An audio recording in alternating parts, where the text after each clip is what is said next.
Okay, so I don't have a great project to talk about. I'm just really, I think, here to talk about how individuals, especially in our areas, can seek to use some of their skills and experience to advance issues like anti-Semitism in an area that might not have been an area before. I mean, I know that, of course, there are many anti-Semitism scholars here.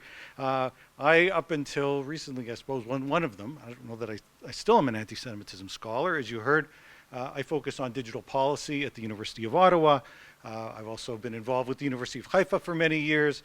Just finished co-teaching a course with Nitzan that we've been doing for many years, and actually Amnon played a key role in some of the initial funding that got that course started almost 15 years ago.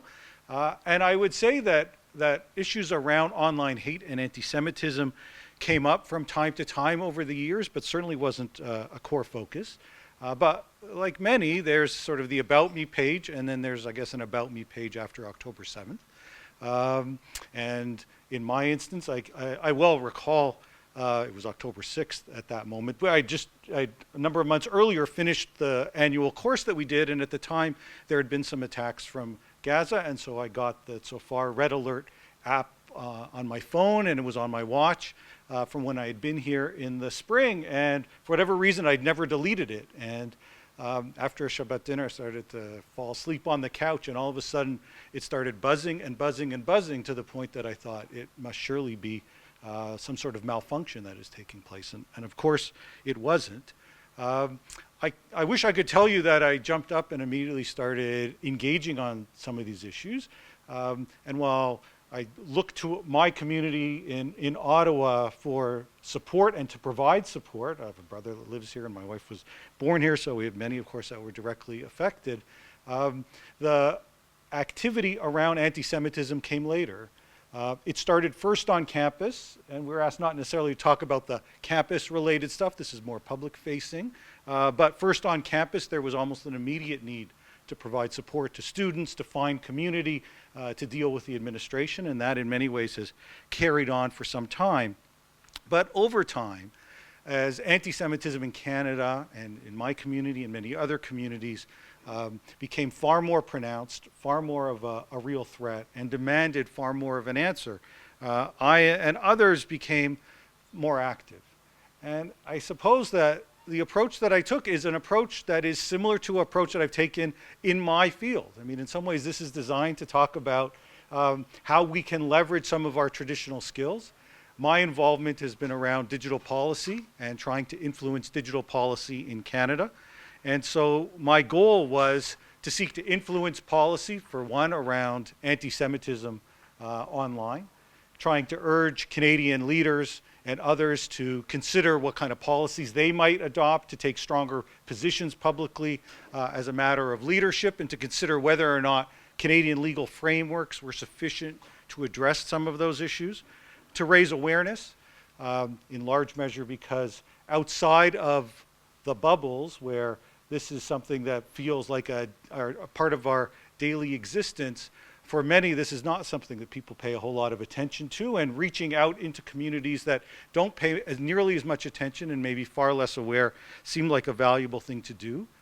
I also felt it was valuable to provide a voice that was not the established community voice.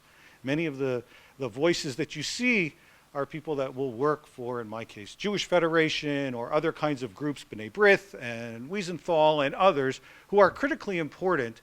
But at the same time, they are speaking on behalf of an organization and aren't able to provide, I don't think, the kind of personal side to the story that it is simply a member of a community seeking to speak out and look for support from other members of the community. And finally, I thought it was critically important to ensure that the community itself felt that their voice was being heard. It's a privileged position to be a tenured faculty member. I got a job for pretty much as long as I want it, and it's pretty hard to lose that job. There are many others that are not positioned in that same fashion. And for many, the kinds of views that I tried to bring to the table I would hear are the sorts of views that they too held, but felt for whatever reason, client issues, firm issues, company issues, personal issues were the sorts of things that they could only speak of in closed meetings or amongst friends, but not something that they could raise publicly. And it makes a difference to hear that others are feeling the same and going through the same and expressing those same kind of views in a public fashion. So what did I do? There are 5 things that kind of come from this playbook. One is social media. I have a pretty large following, about 85,000 followers on X and thousands of weekly listeners to my podcast and readers on Substack and things like that. And so I changed the regularly scheduled programming. And rather than a lot of the regular digital policy stuff, which is still the majority of what I do, I still have that day job, it began to become increasingly infused with seeking to raise awareness of what was taking place on campuses or in communities or in the really discouraging response that we were finding from many of our leaders. Now that is an attempt to pierce outside the bubble, because most of those 85,000 people are not there for news about anti-Semitism. Some made sure to let me know that they were not there for news about anti-Semitism, and I would find these spikes go up in terms of the number of people who would follow or comment, with at first a big decline, and then other people who did want to hear about this stuff would go up, and then they'd find I was talking about digital policy again, and so it would go back down again, which at the end of the day wasn't really all that relevant. What was important, though, was to try to amplify as much as possible, because even the numbers that I see there for some of the videos are shockingly low. And there's a desperate need to ensure that the number of people that see some of these voices and some of these issues are made aware. I also have long experience in writing op-eds and opinion pieces for national newspapers.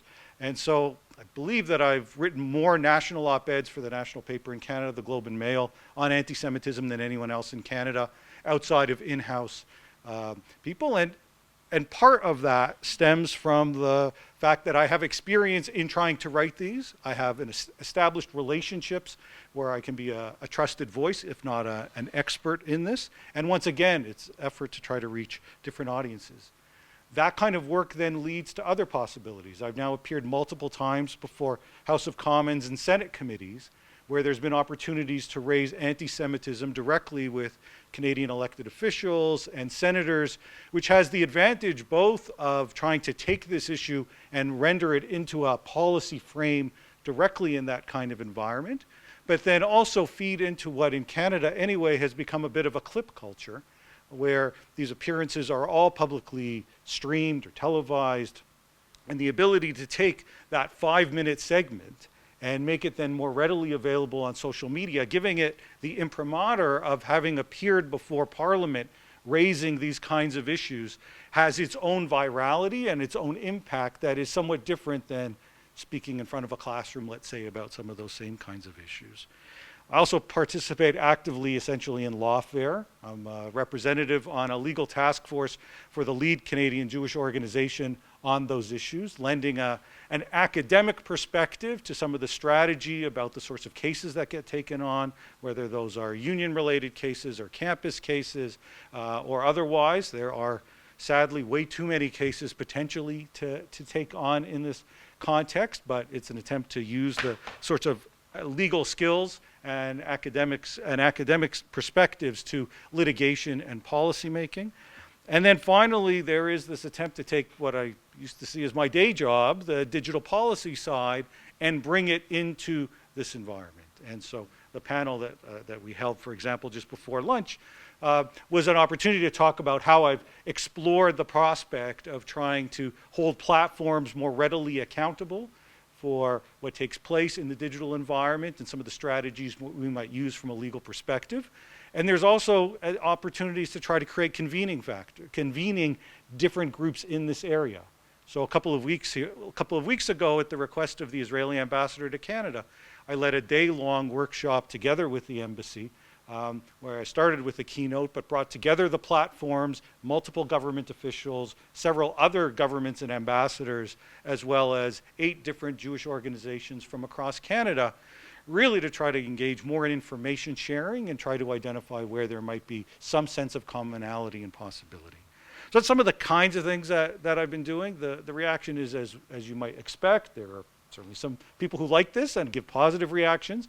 It is hard not to dwell on the negative, though, as often get described as a genocide lover and face, certainly in my social media, just a wild amount of hate, but I think anybody who speaks out on this faces much the same. It is harder, though, admittedly, for anyone within their traditional communities, within the law school environment, for example, to wonder, what do colleagues think of this? What impact does it have? That course that we talked about off the top was this year for the first time protested, with thousands of letters going to my university president and dean saying that they should shut down this particular course. The university stood behind it. We had to take new security measures to ensure that the course itself could continue. But there are real world ramifications that one feels day to day, even if it's just in our own head as opposed to something that is real. Finally, just a few takeaways. There's the obvious ones about not feeding the trolls and things like that. It's difficult to do sometimes and resist, but I think it's critically important. But three that are perhaps somewhat less obvious. The first is that I think personal stories really matter in this context. I mean, you saw that just in the video we saw with Kochav in an incredibly emotional way. But while it is essential to lean into the data, the ability to reach others depends not on statistics and not on recounting various events that have taken place, but rather framing it in a way that is far more personal. Highlighting, in my context, I think of several of the pieces that either started with, for example, that red alert app going off, or thinking about protests that we'd seen in residential neighborhoods in Toronto, and talking about how my Holocaust surviving grandfather used to walk through those same streets, and the thought and thinking about how he would react to seeing those streets now taken over by protesters marching through a neighborhood simply because they believed there were Jewish residents there. And so the personal becomes, I think, essential as part of a way to reach people and find those broader audiences. I think it is also essential to ensure that the work that gets done gets made available in as many different venues as possible. I mean, the videos that we just saw is an example of that, is part of Kokhav's work, but I do much the same. And so there are efforts to try to take work, whether that starts as blog posts or as academic research, and it's made available in book chapters, it's made available in op-eds, it becomes the topic of podcasts.